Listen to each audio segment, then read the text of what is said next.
Ya, listo. En esta segunda unidad vamos a ver lo que es esto, estudios contrastados. ¿Qué significa estudios contrastados? Es cuando aquellos, los estudios radiológicos simples, lo que hemos visto la semana pasada fue estudio radiológico simple de abdomen. Es un estudio en el cual pues no utilizamos ninguna sustancia de contraste. ¿Qué es una sustancia de contraste? Es aquel elemento positivo o negativo, o sea, puede ser un contraste positivo o negativo que permite la visualización de ciertos órganos. Por ejemplo, tenemos los contrastes positivos, que los cuales son, en el caso para el abdomen, tenemos como contraste positivo el sulfato de bario. ¿Qué es el sulfato de bario? Es bueno, si queremos hacer más o menos, explicarles cómo es la forma del sulfato de bario, es como si fuera una harina, como una azúcar blanca, así más o menos parecido, en el cual se diluye con agua y se le da a tomar al paciente. Ese contraste obviamente no es absorbido por el tubo digestivo, no tiene poder de absorción, simplemente así como es la ingesta, así también es eliminado el contraste. Parecido, es muy parecido a un yeso. Entonces va por el tubo digestivo. Existen otro tipo de contraste. Se dice que es positivo porque es blanco, o sea, radiopaco. Existen otro tipo de contraste, por ejemplo, también se utiliza como contraste el aire, por ejemplo.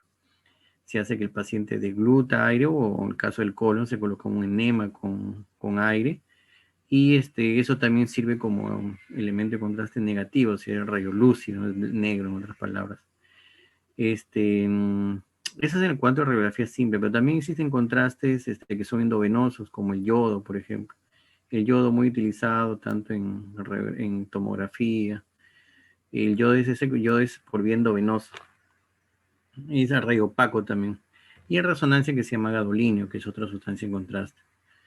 Entonces, por ejemplo, algunas veces hacemos, por ejemplo, que el paciente, en el caso del contraste negativo, por ejemplo, lo utilizamos el colon con... Entonces ahí esas son las dos sustancias de contraste más conocidas, digamos así. Entonces, en el caso de los estudios contrastados del tubo gastrointestinal, llámese esófago, estómago, duodeno, colon, todo el tubo gastrointestinal, debido a que esa sustancia de contraste de varios no es absorbible. También se puede dar yodo bebible, también se puede tomar, no hay problema. La desventaja es que se necesita mucho volumen, entonces por eso se utiliza más el bario. Una vez que el bario es ingresado, que se toma vía oral, su utilización del bario solamente vía oral o intrarrectal, no existe bario intravenoso.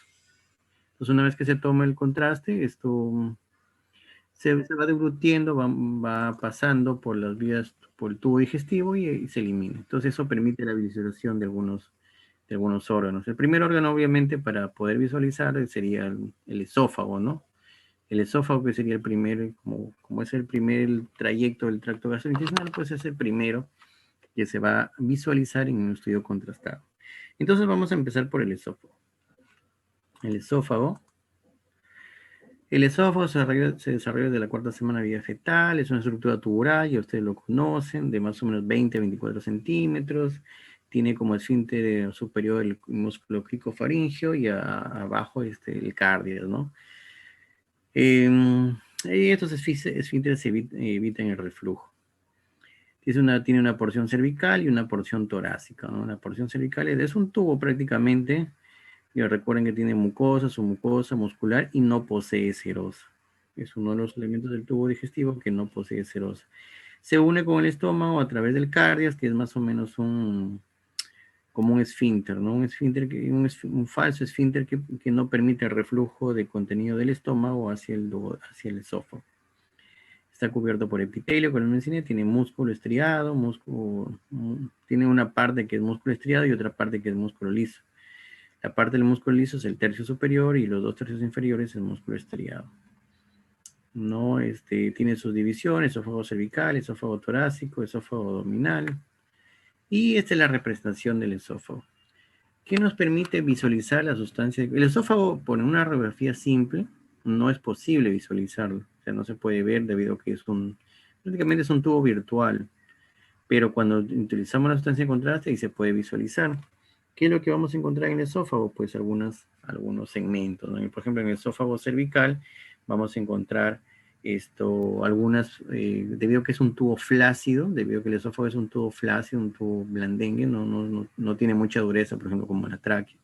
Debido a que el esófago es un tubo flácido, pues estructuras que se encuentran cerca pueden formar impresiones o indentaciones o algunas muescas, ¿no? Por ejemplo, la mosca cricoidea, cricofaringe, la mosca posterior, más abajo tenemos el cricoides, es un elemento cartilaginoso que se encuentra alrededor del esófago a nivel cervical y ese deja sus impresiones, digamos, así que son normales.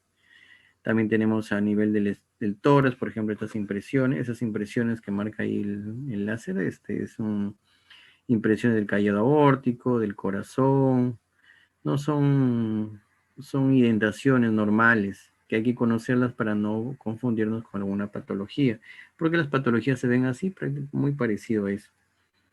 Y en la parte distal, pues tenemos, cuando ingresa por el diafragma, se va disminuyendo su calibre. Disminuye su calibre hasta que ingresa al estómago, ¿no? Ese es el esófago, un tubo prácticamente. Entonces, la esofagografía consiste, ahí está como ven la imagen, ¿no? Como ven esta imagen, la esofagografía, pues, el paciente lo toma y dura unos minutos y ahí en ese momento que lo está ingiriendo, se puede hacer el estudio. Como lo ven, la sustancia de contraste se lleva a varios. Es la mucosa lisa del esófago, presenta algunos pliegues, se toman varias incidencias. Recuerden que una radiografía siempre necesita ser visualizada de varios aspectos, de varios puntos, digamos así. Se tiene que hacer incidencias laterales, oblicuas, tangenciales. Entonces tenemos que tomar la imagen de varios puntos de vista para disociar la imagen. Y se puede hacer también el estudio con fluoroscopía. La fluoroscopía, a diferencia del tubo rayos X, el fluoroscopía es como si fuera un video, ¿no? Una imagen en modo video. Se prende el fluoroscopio, que es un tubo rayos X potente, y está ahí prendido y se va viendo en forma in vivo cómo va atravesando el contraste.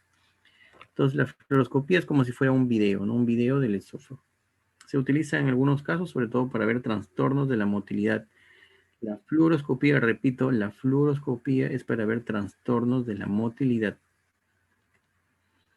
Entonces ahí vemos el esofagograma, ¿no? Ahí vemos el tubo, ¿no? Es un tubo cervical, ahí vemos la perfusión cervical, ahí vemos cómo va entrando el contraste. Lo que ustedes ven a rayo lúcido, esa columna de rayo lúcido es aire. Así a la vez que el paciente va tomando el contraste, también va ingiriendo aire. Y entonces se forma un estudio de esófago a doble contraste, se llama. Doble contraste, ¿por qué? Porque tiene dos contrastes, uno en el bario y el aire. Entonces eso sirve para ir dilucidando. Ahí vemos cómo va avanzando el esófago. Primero es el contraste en la parte cervical, luego se va distendiendo hacia la parte inferior. Y en su imagen, y ahí vamos viendo las indentaciones normales, ¿no? De algunas estructuras, del corazón y de todo. En su imagen de la derecha lo que vemos ya es una fluoroscopía. Ahí se invierten los colores, debido a que la máquina está programada así. Se invierten los colores y vamos viendo en modo cine, en modo video, cómo va pasando el contraste. Es mucho más representativo cuando queremos ver desde el punto de vista motilidad. También se puede ver el esófago por tomografía, también se puede ver el esófago. La resonancia magnética nuclear es una alternativa, casi no se usa para hacer esófago. La diferencia con la tomografía que es multiplanar, pues, ¿no? La tomografía es multiplanar. Y una tomografía de tórax, perdón, de tórax. Ahí vemos en el centro la tráquea, la flecha marca el esófago y arriba las estructuras vasculares, ¿no? Ese es el que está marcando el puntero, es el esófago se encuentra detrás de la tráquea, es un tubo más o menos aplanado. Lo que nos fijamos mucho en el esófago son las paredes, el grosor de las paredes. El grosor de las paredes para detectar patologías, porque el grosor de la pared nos indica si hay algún proceso, sobre todo maligno, ¿no? Que lo que sirve más del esófago, ver procesos malignos. También podemos ver patología propia de la pared, como procesos inflamatorios, divertículos, pólipos, o también sirve para ver cuerpos extraños, por ejemplo. Entonces, eso que está marcando el láser es el esófago. Así es como se ve delgadito, a veces pasa imperceptible. Cuando hay una patología ya se nota con más claridad. La otra manera de evaluar es el esófago, como dice la ecografía endoscópica. Esa es una modalidad moderna de evaluación del esófago. Ahí vemos nosotros, podemos ver las capas del esófago, la pared del esófago. Podemos ver como esa imagen, esa imagen de la izquierda es una endoscopía, ¿no? La imagen de color. La imagen de la derecha sí es un estudio de ecografía endoscópica, ¿no? Donde vemos un tumor extenso, ¿no? Esto de acá es un tumor extenso, ¿no? Es un tumor extenso de la pared del esófago. En ese caso es un tumor benigno, un leiomioma del esófago, no que se puede ver por ecografía endoscópica. Tomografía por emisión de positrones, también es una manera de poder visualizar, pero no solamente la tomografía por emisión de positrones, no solamente es para ver esófago. En realidad lo que sirve la tomografía por emisión de famoso PET es para ver células cancerígenas, ¿no? Ver el metabolismo de células cancerígenas. También algunos estudios como el REC que se iba a probar esofagitis por reflujo, y estas son algunas patologías, ¿no? Aquí vemos esofagitis de reflujo. Ustedes ven como aquí ven esas bandas a rayo opacas que van de un lado a otro del esófago, van de arriba y abajo, que indican un proceso inflamatorio. Normalmente la mucosa del esófago es bien homogénea, pero eso que ustedes ven ahí indica un proceso inflamatorio, está un poco parcheado, o sea, no es tan homogénea la distribución del contraste de bario. Entonces es un proceso inflamatorio. Podemos encontrar úlceras también, procesos ulcerosos, erosiones, la esofagitis crónica, la esofagitis severa, úlceras más profundas. En los pacientes que tienen, y esto es muy común, esta clínica, pirosis, disfagia, regurgitación y dolor precordial son muy frecuentes de procesos infecciosos a nivel del esófago. La única manera de descartarlo es pues, con endoscopía o con este estudio es de esófago contrastado, ¿no? Aquí vemos una ulceración distal de esofagitis por reflujo. Ahí vemos esa a nivel de la pared, que no es tan homogénea. Vemos pequeñas captaciones del contraste de forma nodular. Ahí esa que está marcando, es de nodular, es digamos, una captación como un punto que indica pequeñas ulceraciones que en este caso es por una esofagitis, o sea, el esófago se inflamado y deja esas impresiones, como que ven que ya no es tan homogéneo.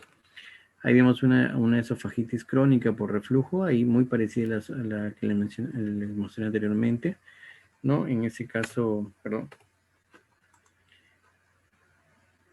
en ese caso vemos las columnas heterogéneas, no es tan homogénea la distribución del contraste. Esa es una esofagitis por reflujo. Aquí vemos otro proceso inflamatorio. Miren cómo parece una red, ¿no? El contraste de varios se distribuye muy, muy parecido a una red y esto es un proceso inflamatorio crónico, ¿no? Ahí está bien, no es como en una esófago normal que es como si fuera una manta suave, ahí está mostrando los bordes irregulares de la pared, que son pequeñas úlceras que se forman en la mucosa. Eso es compatible con un esófago de Barrett también, se puede hacer el diagnóstico. También existe la esofagitis infecciosa, miren cómo está el contraste, no tiene una distribución homogénea, sino más bien heterogénea, que no es tan definida. Esa es una esofagitis por cándida. En realidad, si bien es cierto, las imágenes nos dicen que es una esofagitis por tal o tal cosa, pero en la práctica, con que indicamos un proceso inflamatorio es suficiente, con que investigamos, porque no podemos ¿Pueden visualizar? saber a ciencia cierta si es por Sí, cándida o si es doctor. una esofagitis por flujo. Tenemos algunos ciertos patrones, La imagen pero espera. que no son muy característicos, o sea, no son muy típicos. Entonces simplemente mencionamos una esofagitis. La etiología generalmente lo hacemos con endoscopía. Ahí vemos otra esofagitis por cándida. Miren el patrón heterogéneo de la candidiasis, de la distribución del contraste por la candidiasis. Y ahí las flechas están marcando una úlcera. Una úlcera en el cráter, en el centro de la úlcera, pues Ya, aquí vamos a ver pega sobre el el paragonía, contraste y plasma, se ve esa pastilosis. Hay úlcera. otros. Aquí vemos otro proceso inflamatorio. También podemos hacer diagnóstico de hernias, que eso es por esófago contrastado. ¿Qué es una hernia? Bueno, encontramos dos tipos de hernias en el esófago, una hernia hiatal por deslizamiento, en el cual parte del estómago sube por el hiato esofágico y se va hacia la porción distal del esófago, ¿no? Como en este caso, ¿no? Parte del estómago se va hacia arriba. Y la hernia hiatal esofágica o la verdadera hernia propiamente dicha, es aquella en la cual parte del estómago sale, pero adyacente al esófago, ¿no? Esto es una hernia hiatal esofágica. No miren la diferencia, la deslizamiento y la hiatal esofágica. La deslizamiento es parte del estómago, sube por el mismo hiato esofágico, y la hernia hiatal esofágico es una hernia, es parte del estómago en el cual pasa paralelo al, al esófago.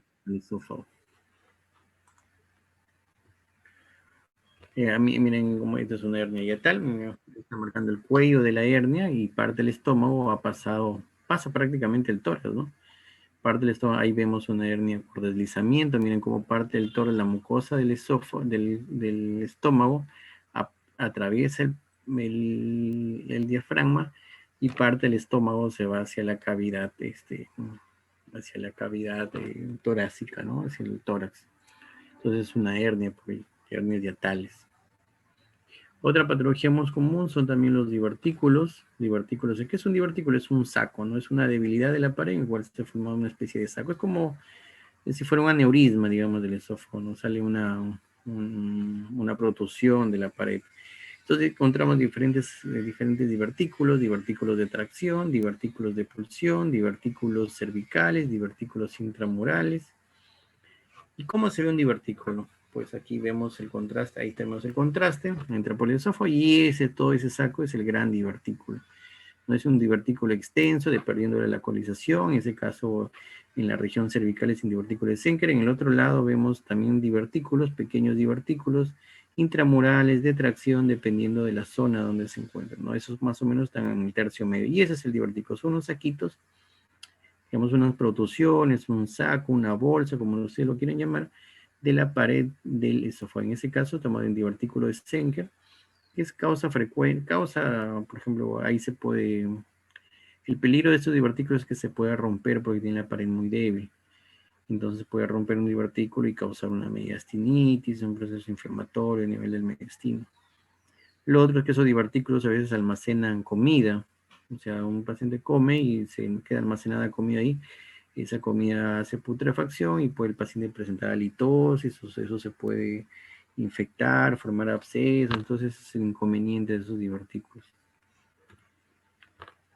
Ahí vemos, de manera esquemática, vemos el divertículo, ¿no? Ahí está el contraste retenido y en el otro está el contraste, ¿no? Ahí vemos el divertículo de Zenker, ahí vemos cómo el divertículo ha salido, ¿no? Ahí está, y el estudio contrastado de esófago pues de gran ayuda. Esos divertículos a veces pueden pasar desapercibidos en una endoscopía, a veces el endoscopista no los ve porque tienen de repente el cuello muy, muy pequeñito, muy estrecho y no se pueden visualizar. De ahí es de gran ayuda el estudio de esófago contrastado. La calasia es otra patología que también nos permite ser visible en un estudio de esófago contrastado. ¿Y qué consiste la calasia? Pues consiste en una dilatación proximal del esófago. Cuando el esófago se dilata, se desconoce su causa, se han visto lesiones histológicas del nervio vago, troncos vagales, ganglios mesentéricos, también disminución o ausencia de células ganglionales del plexo de Abuelos, o sea, un estirpe aganglionar. Aparece entre los 20 y 40 años, disfagia progresiva, radiológicamente se conoce como el signo del pico en A. ¿Por qué? Porque hay una estenosis severa. ¿Se acuerdan qué patología, qué parásito produce acalasia? Ustedes que han pasado básica. Un elemento parasitológico en infectología. A ver, ¿quién? Por un 20 en práctica. Tripanosoma. ¿Quién fue? Enfermedad de Chagas, tripanosoma. ¿Quién dijo tripanosoma para poner su nota? No. Por interno me lo escriben, ya por interno. Entonces el tripanosoma, ¿no? El tripanosoma cruzi, por ejemplo, produce eso. Ahí no está, pero ese es el tripanosoma el que produce la acalasia, ¿no? La enfermedad de Chagas. Y la imagen se conoce como imagen en pico de ave. Ahí está la imagen, ¿no? Miren esa punta, ese es el extremo distal del esófago. Ahí está la flecha de la imagen de la derecha, la flecha negra, ¿no? Está ahí acá. Ahí está el láser, ahí está. Ese es el famoso pico de ave. No, ese es un... Y todo lo que está por encima, pues está dilatado. No, todo eso está dilatado. Ese es el esfínter del cardias. Ese está más dilatado todavía el del lado de la derecha. ¿No? Y abajo está el pico de ave. Esa es la famosa calasia. Y ahí está de manera más esquemática, ¿no? La distancia, ahí está el estrechamiento del cardias y la calasia. Ahora, la calasia también no solamente se ve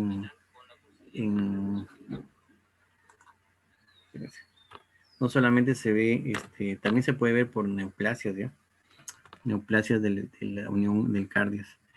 Otros tumores que tumores benignos, menos poco frecuentes, 20% de las neoplasias, tumores mucosos o mucosos, los famosos leiomiomas, que son tumores de la mucosa, del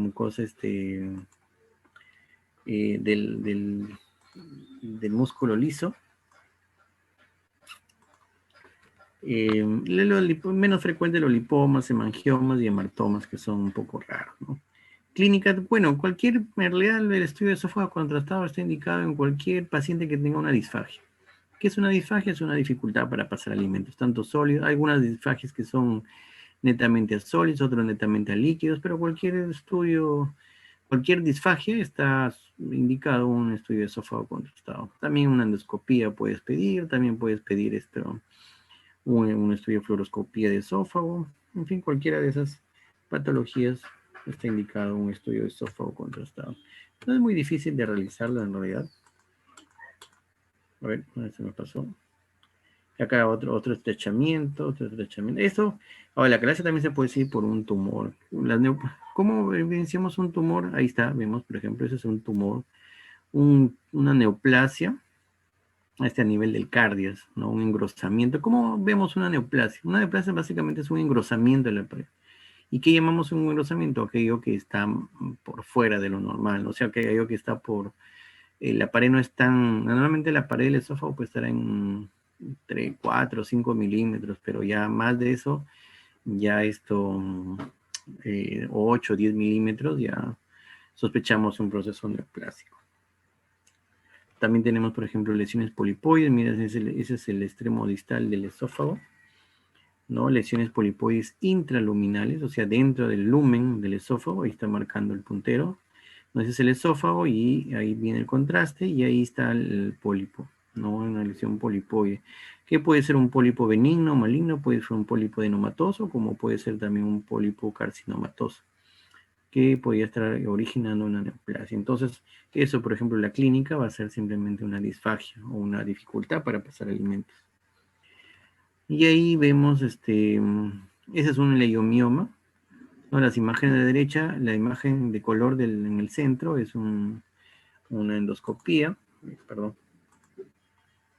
La imagen es color en el centro de una endoscopía, la imagen de la derecha es esa es la imagen, es un ecografía endoscópica, y la que está mencionando el puntero es un estudio contrastado. Ahí vemos el defecto, ¿no?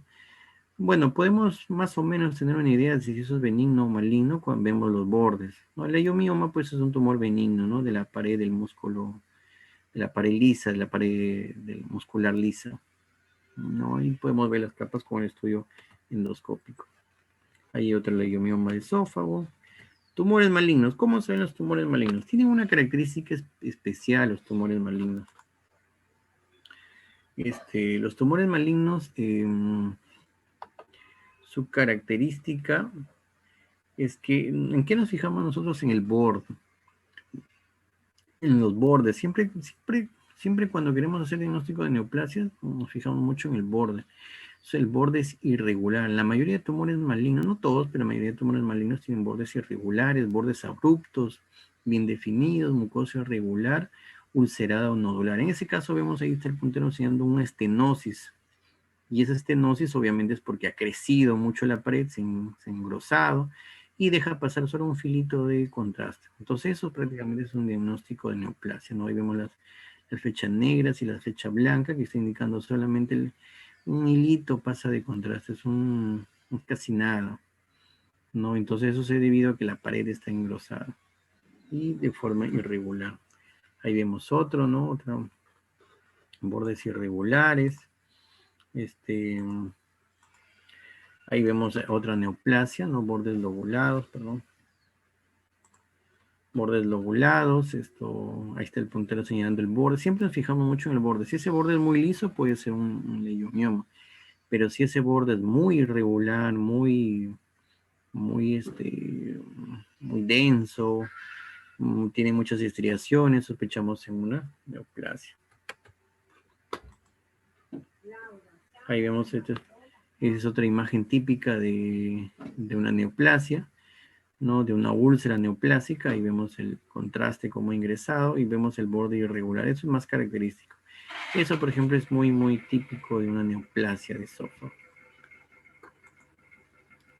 Ahí vemos otra forma irregular, mucosa irregular, captación heterogénea, bordes irregulares con entrantes y salientes, pequeñas ulceraciones, muy típico de una neoplasia de esófago.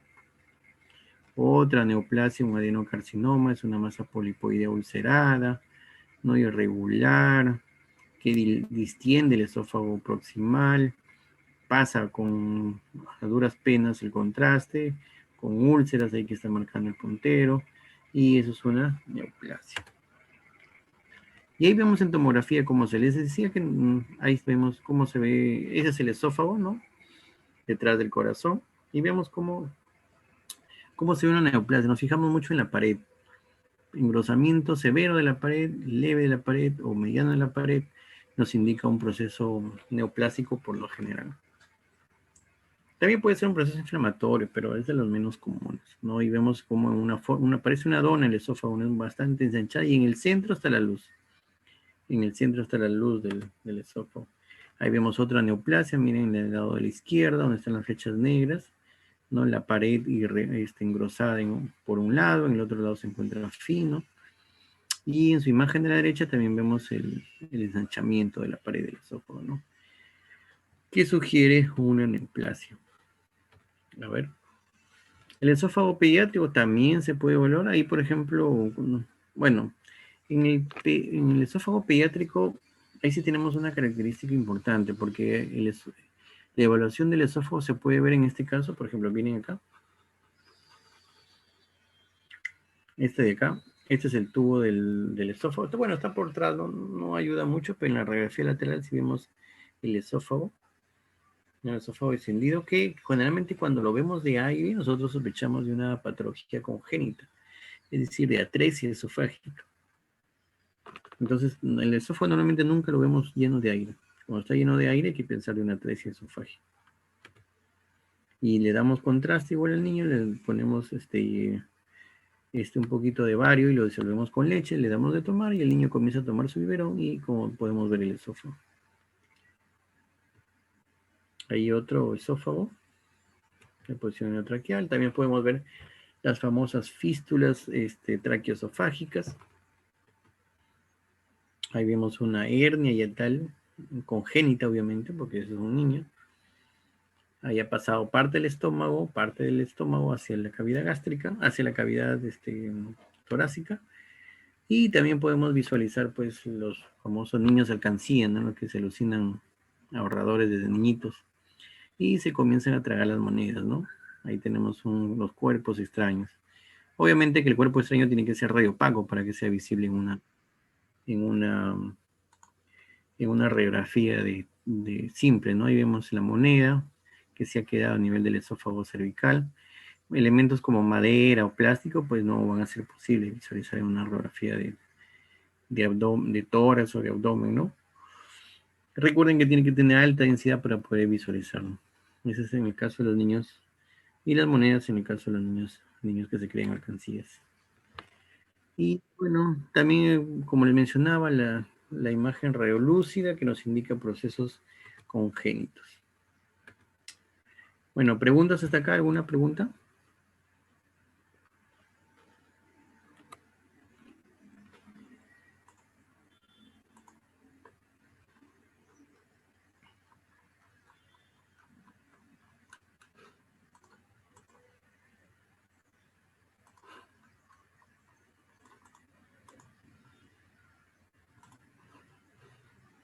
Tenemos el divertículo de Zenker, otro divertículo torácico, otro divertículo, parece un honguito, ¿no? Del torácico, cuerpos extraños, siempre en ese caso una pepa, estenosis por... Ah, también existen en el esófago también existen las estenosis por cáustico. ¿Qué son los cáusticos? Por ejemplo, hay niños que se ingieren una pila, por ejemplo.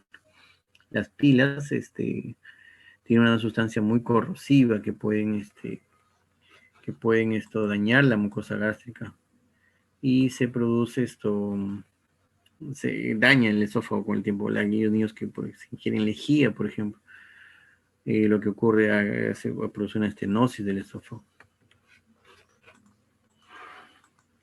A ver, ¿qué más procesos inflamatorios? Eso ya lo vimos hace rato.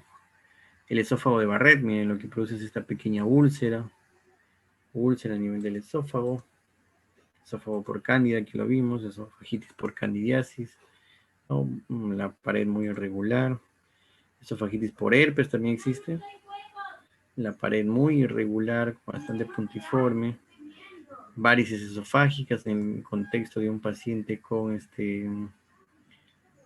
hipertensión portal, ¿no? Acalasia, aquí ya vimos, acalasia por pseudodivertículos, pseudodivertículos, quiste de duplicación del esófago y los tumores benignos. Este ya lo vimos en esta imagen. Este es un pólipo fibrovascular, también leiomioma de esófago. Y los tumores malignos, ¿no? Tumores malignos, carcinoma de esófago, la pared muy irregular, carcinoma esofágico, eso ya lo vimos. Carcinoma ulcerado y extensa neoplasia, ¿no? Mientras más irregular sea la pared, más posibilidades de que eso sea un problema neoplásico. ¿Preguntas?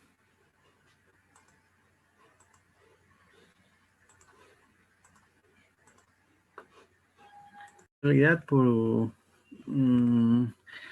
si bien es cierto, ha sido antes del conocer la endoscopía, era muy utilizado los estudios de estómago, pero la mejor manera de evaluar el estómago siempre, el gol estándar, digamos así como así lo conocemos nosotros, siempre va a ser la endoscopía, ¿no? Pero sin embargo existen algunas indicaciones para pedir un estudio de estómago contrastado, muy puntuales, muy pequeños, sobre todo es por ejemplo cuando no existe no puede pasar el endoscopio, por ejemplo, por X motivos, ya sea por una estenosis a nivel del esófago o por un problema congénito, en fin, el endoscopio no puede pasar hacia el estómago. Entonces ahí se pide el estudio, porque ya la endoscopía ha abarcado mucho para el estómago. En realidad pedir estudio radiológico, sea tomografía, sea resonancia, o sea el estudio contrastado que le voy a mostrar, ha pasado un poco al desuso. En la tomografía básicamente no es para diagnóstico de cáncer de estómago, es para estadiaje.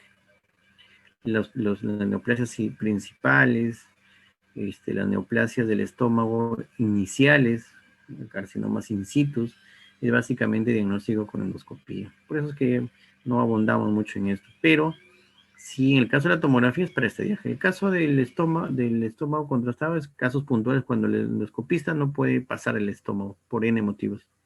Entonces ahí se pide el estudio de estómago. Pero no es, recuerden que el estómago pues tiene su cáncer in situ, la clasificación de Borman, ustedes no, solo que lo recuerdan por ahí, entonces hay hay algunas lesiones que son planas, y como ustedes ven a veces en los estudios de contrastado, le evaluamos en la pared, la mucosa, entonces eso casi no es muy visualizable en el estómago. Aparte que el estómago es una bolsa, pues no es una bolsa, es una bolsa que cuando está distendida pues se puede ver bien, pero cuando está flácida no es muy visualizable. Sin embargo, existen algunos métodos, signos clásicos, ¿no? Vamos a pasar estómago cerebral. Bueno, miren, es una bolsa, pues el estómago es una bolsa. Hay que llenarla cerca, pues depende de la capacidad gástrica de cada persona, ¿no? Para poder llenar ese estómago, pues algunos necesitan tomarse 2, 3 litros, 4 litros. Entonces, de contraste, entonces eso no es muy posible, ¿no? Tiene su pared, tiene la mucosa, bueno, hay que mencionar, el estómago tiene su pared, una mucosa característica. ¿Qué tipo de epitelio tiene el estómago? A ver, los histólogos. Simple cilíndrico. Cilíndrico, ¿no? Cilíndrico estratificado, creo, si no recuerdo. Bueno, luego tiene su pared muscular, ¿no? La pared muscular, la parte muscular, tiene este tejido muscular liso, ¿no? De diferentes formas de disposición. Luego tenemos la pared venosa, vascular, arterial, ahí a través de donde cual migran las metástasis. Y bueno, el estómago, ¿no? La pared gástrica, estudia con ecografía de alta resolución, tiene una presión tejido. Se puede hacer también endoscopía, perdón, sí, endoscopía ecográfica con equipos especiales. ¿No? Ahí está la pared del estómago, ahí están las paredes, ya lo leen ustedes. Por ecografía, en realidad sí se puede visualizar algunas capas por ecografía, me refiero a abdominal.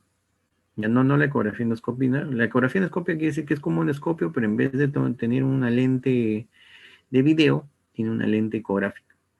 Y lo que yo les voy a mencionar acá es de la ecografía abdominal, o sea, la que se hace por fuera. Entonces, ¿qué sí se puede ver algunas capas del estómago, pero cuando estas son patológicas.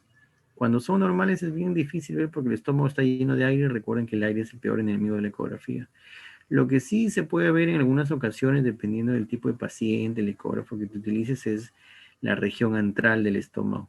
Se puede visualizar una parte, pero no es tan categórico. Solo se puede ver, por ejemplo, cuando sea una neoplasia avanzada. Por ejemplo, un cáncer de estómago, un cáncer gástrico avanzado en manos cuya ecografía sea realizada por alguien con experiencia, se puede visualizar, pero son en neoplasias ya un poco avanzadas, ¿no? En neoplasias insípidas para hacer diagnóstico de cáncer in situ, por ejemplo, no va a pedir una ecografía. Pero cuando ya es una neoplasia grande, extensa, eso sí ya se ve como una masa. Entonces, por la localización y todos podemos inferir que es una neoplasia gástrica, pero no es el estudio inicial, pues no es el estudio inicial. A veces le pedimos que el paciente tome agua para poder visualizar el estómago, pero aún así a veces es posible visualizarlo. ¿Qué encontramos en el estómago? Pues múltiples lesiones, mucosa, patología del estómago. Vamos a ver de frente las imágenes. Esta es la mucosa y ahí está. No, perdón, es el páncreas de hipertrofia. Vamos a ver la patología inflamatoria. Primero gastritis. Gastritis hipertrófica, crónica, intersticial, inflamación, región inflamatoria y las úlceras. La gastritis no se puede ver, de hecho. La gastritis es un proceso inflamatorio leve. Así sea una gastritis crónica, severa, no se puede visualizar por ningún método diagnóstico. Lo que sí podemos visualizar, estas son las úlceras. Úlceras, por ejemplo, ahí tenemos un estómago, ¿no? Representado. Este es el estómago. Es una bolsa tipo J, ¿no? Con gran capacidad. Y aquí vemos el cardias, perdón, el píloro y por aquí parte del duodeno. Entonces, esto es lo que puedo visualizar. Pues vemos la curvatura menor y esta es la curvatura mayor. Entonces, ven su pared es lisa, bien definida, homogénea. Igual acá la pared, la curvatura menor es bastante lisa. Pero ¿qué es lo que pasa cuando hay una úlcera? Esa pared que es lisa y homogénea comienza a degradarse. Este es el intestino delgado, por si acaso. Este es el duodeno. Este es el estómago. Y esta es la región del antro, el antro gástrico. Y acá viene el duodeno, ¿no? Y esto es el duodeno. Pero esto de aquí, que se encuentra en la pared, pues es bastante irregular. Es un cráter en el cual está lleno el contraste. Y aquí están las pequeñas estrías, ¿no? Las pequeñas estrías que conforman la úlcera. Y esta es una úlcera gástrica. Ahora, diferenciar entre si es benigna o maligna, hay algunos signos, como el signo, vamos a ver por acá, el signo del menisco de Karman, la línea de Hampton, que es acerca de una úlcera, indica lesión benigna, y del menisco de Karman indica lesión maligna. Ya esos son por ejemplo, esta es una lesión maligna, el menisco de Karman y la línea de Hampton. Ya que son los dos signos clásicos de las úlceras en estudios contratados. De ahí siguen los tumores benignos, leiomiomas, tumores neurogénicos, páncreas heterotópico, tumores fibrosos, pólipos del estómago, leiomiomas, también hay leiomiomas del estómago, porque es un leiomioma en la vista de una pieza patológica, tumores malignos gástricos, neoplasias.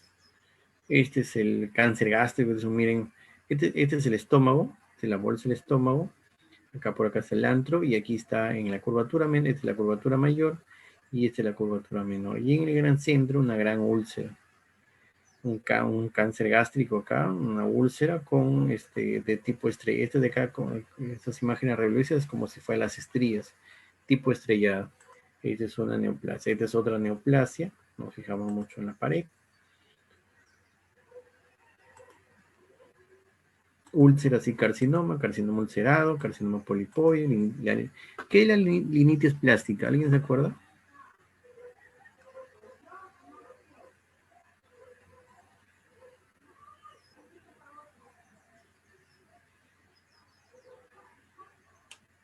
¿Nadie? Ya lo leen entonces, ¿ya?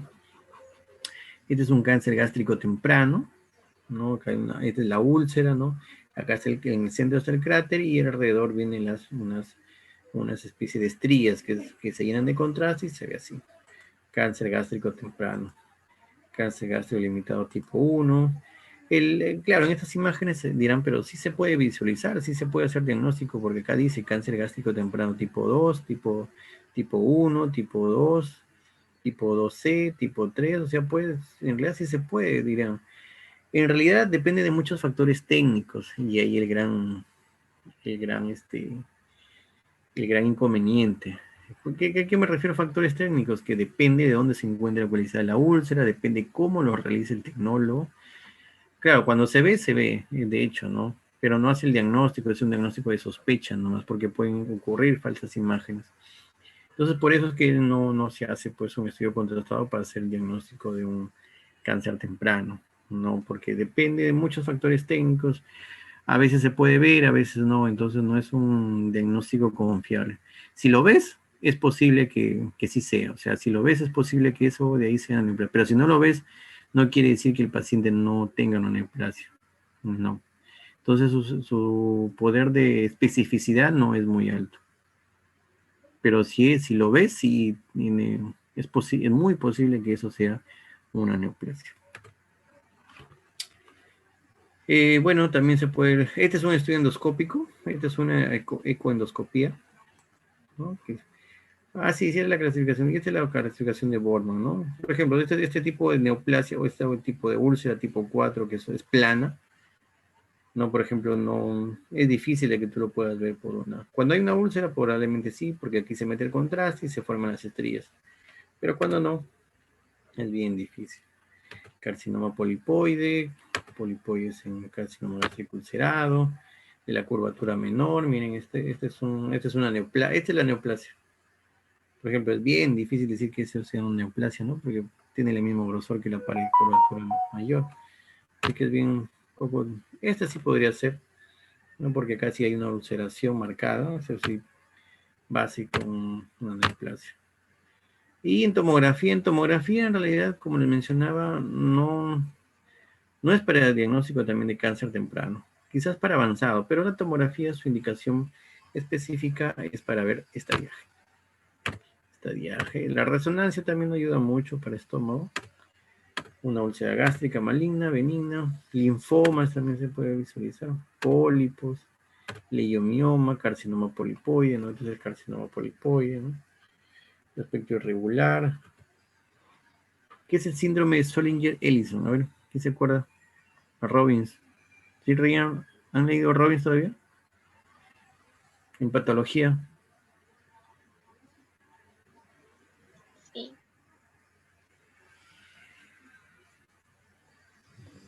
¿Nadie? Sí, sí, doctor. A ver, ¿qué es el síndrome Excesiva de... gastrina. Cuando se produce excesiva gastrina. Sí, ¿y qué pasa si se produce mucha gastrina?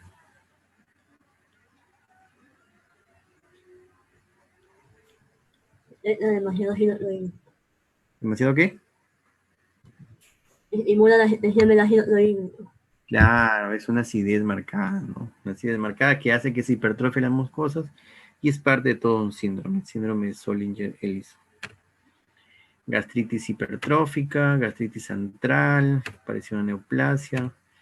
Bueno, ahí hay enfermedad de Menetrier, también es una hiperplasia de los pliegues mucosos, varices esofágicas fúngicas, amiloidosis, o sea, en realidad, como lo repito, mientras el estudio esté bien hecho es posible, pero la mayoría de veces no es posible hacerlo como debería ser el estudio de estómago. Entonces a veces no se puede hacer eso. Preferimos mejor endoscopía, que es mucho más,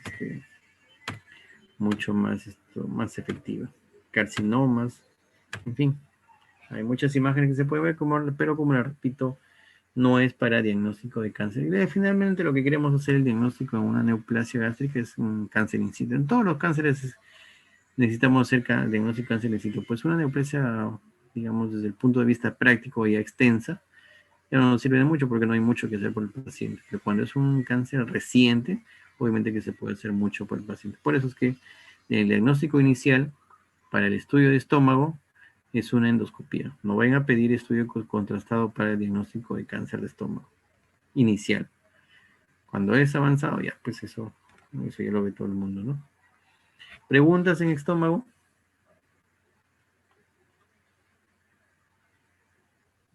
Doctor, Dime. cuando es un cáncer inicial, ni siquiera se podría ver con un PET. Ah, muy buena pregunta. Mira, no me he puesto a leer eso, porque en realidad el PET se utiliza más para ver problemas neoplásicos de tipo secundarismo. También problemas gástricos primarios, pero es que el diagnóstico primario no es para, o sea, el diagnóstico primario lo haces con una endoscopía. O sea, no vas a pedir un PET, por ejemplo, para ver un cáncer gástrico. Lo que lo hacemos es para ver, para el seguimiento del paciente. Es decir, por ejemplo, un paciente que ha tenido un cáncer gástrico y se le hace una gastrectomía, por ejemplo, una gastrectomía parcial. Entonces tú quieres ver si por ahí hay un remanente, entonces le pides tomografía o le pides endoscopía y muchas veces sale negativo, entonces le pides un PET. Ahora, prediagnóstico inicial, pues dependería mucho, la neoplasia depende mucho, el PET lo que evalúa es el metabolismo de las células neoplásicas. El metabolismo de las células neoplásicas. Entonces depende de la cantidad de células neoplásicas que pueden tener para que pueda hacer, esas pueden captar el estudio radioactivo, la sustancia radioactiva y poder ser captada. Probablemente sí, no tengo esa información, si la cuestión de leerlo no es mi área, digamos, el PET, pero lo que sí te puedo decir es que en el PET lo que evaluamos es el metabolismo de las células neoplásicas. Podría ser, ¿no? Podría ser un estudio, no tengo esa información en la mano, sería cuestión de revisarlo, pero podría ser el inconveniente con el PET es que es muy caro y no hay, acá habrá uno o dos equipos de PET en Lima. Pero creo que es más efectivo una endoscopía, ¿no? Una endoscopía, una neoplasia gástrica inicial, una buena endoscopía creo que te puede hacer el diagnóstico inicial. Con endoscopía no sé hasta cuánto pueden diagnosticar los gastroenterólogos con una endoscopía, pero yo creo que un buen endoscopista, o sea, una buena evaluación de la mucosa gástrica te puede descartar cualquier neoplasia. Me parece que es más efectivo y es menos costoso. Por eso es que las endoscopias sí se recomiendan para cáncer gástrico inicial, o sea, incluso como screening, ¿no? Paciente mayor de 40 años con antecedente de neoplasia familiar, ¿no? Porque recuerden, el cáncer gástrico tiene un componente genético. Ya tiene que hacerse su endoscopía anual, ¿no? Es más o menos si mal no recuerdo, una de las guías para el diagnóstico. Un paciente, por ejemplo, con Helicobacter pylori recurrente, también tiene que hacerse su endoscopía, ¿no?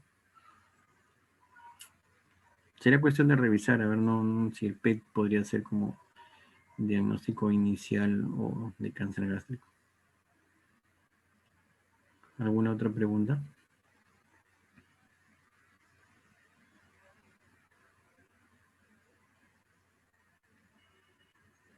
Bien, vamos a pasar a lo que es intestino. A ver, Duodeno es muy parecido al de estómago, también sirve para ver úlceras, divertículos, pólipos, imágenes por infiltración. Vamos a ver algunas: atresia duodenal en niños, estenosis duodenal, diafragma duodenales, las bandas de LAT. Las bandas de LAT son como son como las bridas. Recuerden, ¿qué es una brida? ¿Saben qué es una brida? Es cuando se une el intestino a la pared del abdomen y es Claro. secundario a una cirugía. Así es, una brida o adherencia son tractos fibróticos que se producen en la cavidad abdominal que unen el intestino hacia la pared y son siempre secundarios a un proceso quirúrgico. Las bandas de LAT son parecidas, es parecido a una brida, la diferencia es que se presentan en niños y son congénitos, o sea, no hay antecedente quirúrgico ahí. Las bandas de LAT son una brida, muy similar a una brida en adultos, y las bandas de LAT se presentan en niños y no hay antecedente quirúrgico. O sea, en otras palabras, el paciente nace con eso. Entonces fueron las famosas bandas de la que producen estenosis, una serie de complicaciones en el recién nacido. Bueno, ¿qué más podemos ver en los estudios contrastados de duodeno? Úlceras, tuberculosis duodenal, enfermedad de Crohn, pancreatitis. Bueno, la pancreatitis como diagnóstico posible, ¿no? No es que se vea la páncreas en sí, sino como un signo de sospecha. Carcinoma de páncreas, pseudoquiste pancreático, en fin, todo eso se puede enrolar en un duodeno. Hay mucho que... También el duodeno es patrimonio de la endoscopía. Lo que sí que, pero no lo tengo, lo que sí quería presentarles era tránsito intestinal, o sea, bien intestino delgado, yeyuno e ilio. Y ese es el único método diagnóstico que existe en realidad del yeyuno e ilio. La tomografía también te puede ayudar, pero por ejemplo, endoscopía no llega a evaluar yeyuno e ilio, llega máximo hasta el duodeno. Y por el colon, solamente por el recto, digamos, y la colonoscopía llega hasta el colon, hasta el ciego, hasta el colon ascendente, pero más ahí de eso ya no pasa el estudio endoscópico. Entonces, para eso es que se usa el tránsito intestinal, que es el único método diagnóstico contrastado. De ahí podemos hacer por tomografía también. Pero no tengo la presentación, así que se las debo esa para la siguiente clase y vamos a pasar al colon. Colon, a ver, ¿qué hay? En el colon también, a diferencia de los demás estudios, ¿sí están viendo colon o creo que tengo que dejar de compartir pantalla? ¿Sí ven la diapositiva que dice colon? Sí, sí, saben. Sí, doctor. Allá. En el colon, a ver, ahí sí es más usado. O sea, a diferencia de estómago y duodeno, que casi no se usan los estudios contrastados, en el colon sí es un poco más usado. Tiene más indicaciones. ¿Debido a qué? Debido a que casi el estudio endoscópico casi no llega al colon descendente. O llega con dificultad. Entonces el gastroenterólogo prefiere usar un estudio de colon contrastado. A contraste único o a doble contraste. Bueno, vamos a empezar un poquito por anatomía. Esto lo leen ustedes. El colon ya saben cómo es. Un colon es un tubo más largo más corto que el intestino delgado, pero es más ancho. Ahí tenemos, se divide en colon ascendente, colon transverso, colon descendente, sigmoides y recto. Tiene sus austras, tiene la famosa tenias colis. Ahí está el colon. Presenta de afuera hacia adentro serosa, muscular, su mucosa. Tiene ganglios linfáticos, ese sí tiene las 4 paredes, mucosa muscular y la serosa, cosa que no tiene el esófago, no tiene serosa. Funciones, ya se lo leen ustedes, tiene su irrigación, semiología del colon, ya, vamos a avanzar a esto. ¿Qué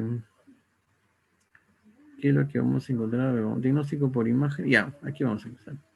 Radiografía simple, RX de colon, enema, colon con enema, se llama colon con enema porque la forma de administrar el colon es con enema.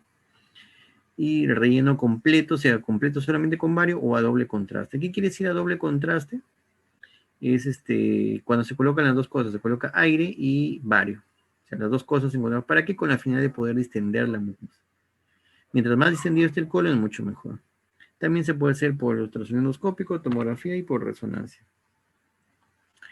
En la radiografía simple del colon, ya lo vimos en la última clase, podemos ver presencia de gas en el colon, ano imperforado, en fin. Bueno, esas son patologías congénitas. Me interesa mucho que estos son bulbos sigmoides, que vean ese de acá. Bueno, también se puede ser, antes de ver eso, mejor vamos a ver en lo que se ven adultos. Ah, ya, este es el estudio. Este es un estudio de RX de colon con enema. Utilizamos un enema, como su nombre me dice, es un kit que ya viene preparado, digamos así, solo viene su cánula, viene en contraste ya preparado, solamente para que tú le inyectes al paciente vía rectal el colon, el enema. No es una sustancia contrastada, le coloca la cánula, este lo vamos a pasar porque eso no lo van a hacer ustedes. Y este es el estudio. Esta es una representación, una representación de una radiografía de colon, como por ejemplo, este es contraste único, porque solamente estamos varios. Colocamos el contraste por el recto y suministramos más o menos un medio litro y esperamos que este avance. ¿Cuándo termina el estudio? Cuando llega al ciego. Entonces, esto es lo que vamos a ver el colon, ¿no? El colon en sus tres segmentos, colon ascendente, descendente y transverso. ¿Y qué es lo que vamos a ver? Vamos a ver procesos inflamatorios. Igual que en la mucosa del esófago o el estómago, vamos a ver procesos inflamatorios. La primera de ellas es la colitis ulcerosa. ¿Qué es la colitis ulcerosa? Es un proceso inflamatorio crónico que se produce a nivel de la mucosa del colon, que pues, es un proceso irritativo, produce múltiples, miren, acá este es el colon, y aquí produce múltiples pequeñas sobresalientes que indica el proceso inflamatorio. También podemos ver pólipos en el colon, ¿no? Por ejemplo, aquí vemos, este es un estudio a doble contraste porque ven acá ven varios y aquí ven aire. ¿No? Aquí ven los pequeños pólipos, ¿no? Pequeños pólipos, en este caso el pólipo, ¿dónde está? ¿Dónde está? ¿Dónde es el pólipo? A ver, acá está el pólipo. Este es el pólipo, es un pólipo vegetante que se encuentra a nivel de la luz, ¿no? Es bastante, un poquito grande y se puede visualizar porque es a doble contraste. Hay múltiples pólipos, hay pólipos que pueden ser benignos, pólipos medianamente malignos y pólipos tremendamente malignos. Dentro de ellos se encuentran los hiperplásicos, que son, como su nombre mismo lo dice, hay un incremento de las células y es digamos, un potencial un pólipo hiperplásico es un potencial para producir una neoplasia, ¿no? Del colon. También existen los pólipos adenomatosos, también hay pólipos inflamatorios. Y aquí ven pólipos sésiles, pólipos pediculados, múltiples pólipos que sí se pueden, con un buen estudio contrastado de colon, pueden visualizarse. Sin embargo, siempre el gol estándar es también en el colon, la endoscopía. No, aquí vemos un pólipo sésil, miren este pólipo, pequeño pólipo, este es el colon y este es el pólipo sésil. Pólipo adenomatoso, ¿no? De borde bien definido. Este es pólipo en el colon, también lo podemos evaluar por tomografía con los famosos estudios por endoscopía virtual. ¿Qué es este famoso estudio de endoscopía? Es una endoscopía prácticamente. Vía virtual, digamos, entramos por las paredes del colon, viajamos como si fuera un Nintendo, así nos metemos a la derecha y a la izquierda, así como si estuviéramos en un túnel, y vamos diferenciando. Cuando pedimos endoscopía virtual, por ejemplo, cuando el gastroenterólogo no puede entrar con el endoscopio, o el paciente tiene miedo, en fin, por múltiples causas, podemos hacer esos estudios de endoscopía virtual.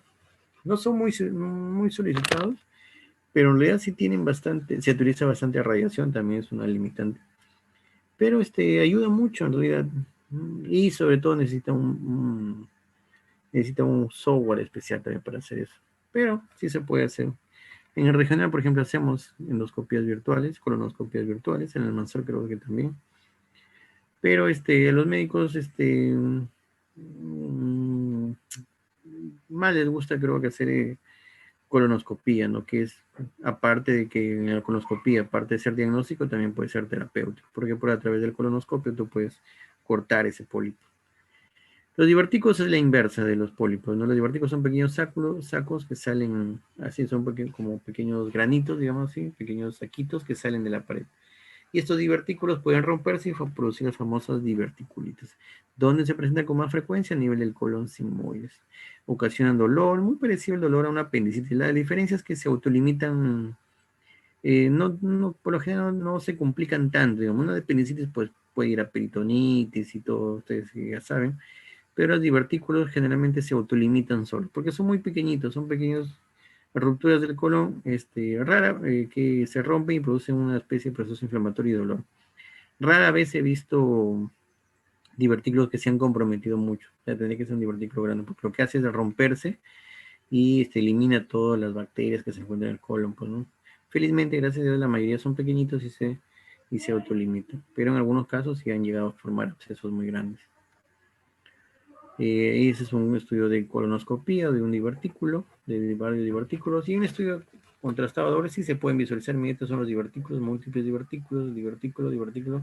Parecen unos granitos a nivel del colon, que hay múltiples divertículos. También se pueden ver por tomografía. Este es otro divertículo. Este es otro, un saquito que sobresale de la pared.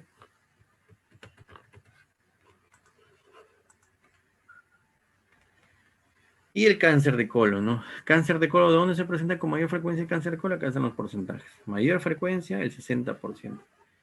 Por eso se dice que el cáncer de colon es alcanzable con el dedo, ¿no? Porque tú metes tu dedo por el recto y aquí encuentras el cáncer. El 60% es el nivel del recto y colon sigmoides.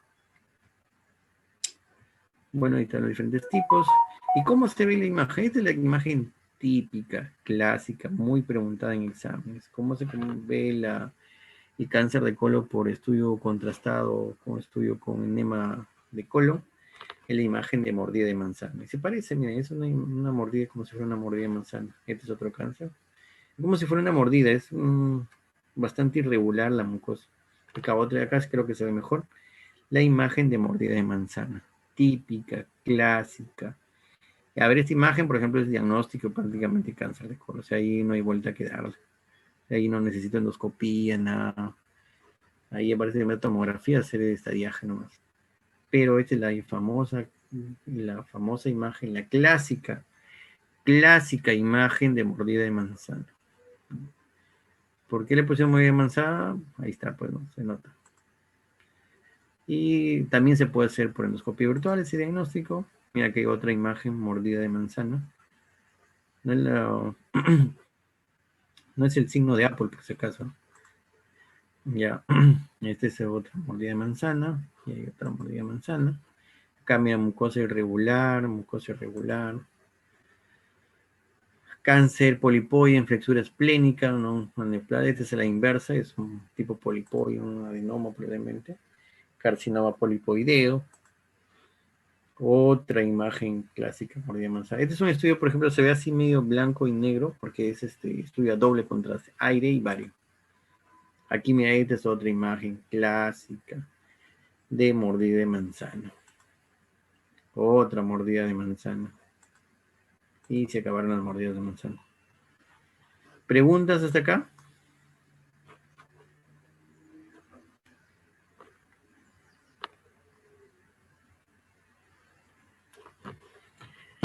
Nadie, bien, chicos, ya para no cansarlos más, vamos a dejar esto ya hemos terminado con los estudios de doble control. Me faltaría solamente el tránsito intestinal, que se los presento la próxima semana. Estas diapositivas se las voy a pasar al delegado para que usted las revise. Y bueno, pues eso sería todo. ¿Alguna pregunta, duda?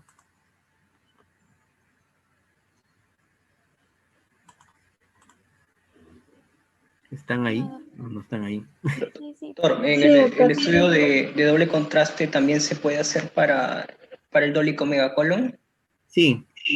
El dólico megacolon es simplemente un colon redundante, no es un colon grande, digamos, más extenso de lo normal. Puede ser doble contraste o un solo contraste. Ahí lo que quieren ver solamente es para ver el tamaño, ¿no? del colon.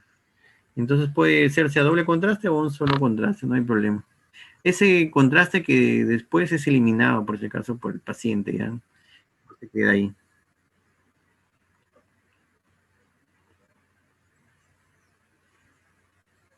¿Alguna otra pregunta? Doctor, en perforaciones por cuerpo extraño también se utilizaría Ya no. contrastes, ¿correcto? No. Cuando una contraindicación absoluta del contraste por vario es es justamente en eso, en perforaciones. O sea, si tú sospechas de una perforación de colon, no, ni hablar. ¿Por qué? Porque este vario si pasa a la cavidad peritoneal, produce reacción química. Y puede producirse una peritonitis química, o sea, vas a complicar más al paciente. Si hay sospecha de perforación, no se utiliza vario. Ahí se puede utilizar yodo, sí. Óxido yodado, el problema es que tienes que poner bastante cantidad de yodo, pero si es indispensable se coloca. Pues en general ahí pedimos más tomografía, pero no estudio contraste, porque si no el bario dentro de la cavidad abdominal, o sea, por fuera del intestino, produce peritonitis química y es muy peligroso. Cuando hay sospecha de eso, no, ni hablar. No se pide por ruptura del colon, para ver, no se pide. Gracias, doctor. Preferimos la tomografía y tomografía, porque el bario es peligroso dentro de la cavidad, o sea, cuando sale fuera del intestino, ¿no?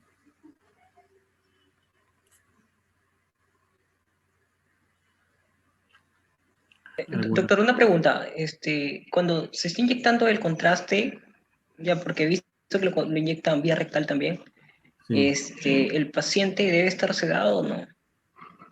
No. Bueno, si es muy ansioso se le da una pastilla para ansiedad, no, pero no está sedado. El paciente Ya. despierto.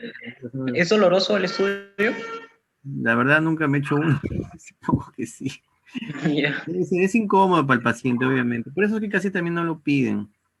Es incómodo para el paciente porque te colocan un enema, puedes colocarte un enema. Sí, el paciente manifiesta cierta distensión del abdomen. Algunos lo toleran más, otros lo toleran menos. Algunos no lo toleran, no prefieren no hacerse. Cuando les explican, primero se le explica al paciente qué se le va a hacer. Si le acepta, se le hace. Si no se le hace al paciente, no, si no, se prefiere otro método diagnóstico. Pero si el paciente lo acepta, lo que manifiesta es sensación de distensión. O sea que no, tampoco es que va a tener un dolor extenso, o sea, va a ser muy doloroso, ¿no? Es una sensación de disconfort lo que siente el paciente. Pero sí hay una molestia, ¿no? Pero así una sensación de dolor, ¿no? Y no se coloca sedación, el paciente está despierto. Gracias, doctor. Es lo mismo que sentirías, creo yo, cuando te hacen una colonoscopía, por ejemplo. ¿No? Entonces en la colonoscopía, por ejemplo, se hacen todos los días y hacen más que... Entonces la misma sensación de disconfort es la que va a sentir el paciente.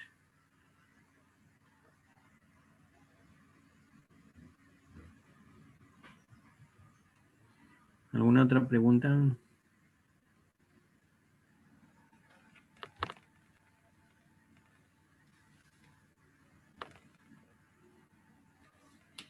Bueno, chicos, si no hay más preguntas, entonces ya les comparto con el delegado las diapositivas y nos vemos la próxima.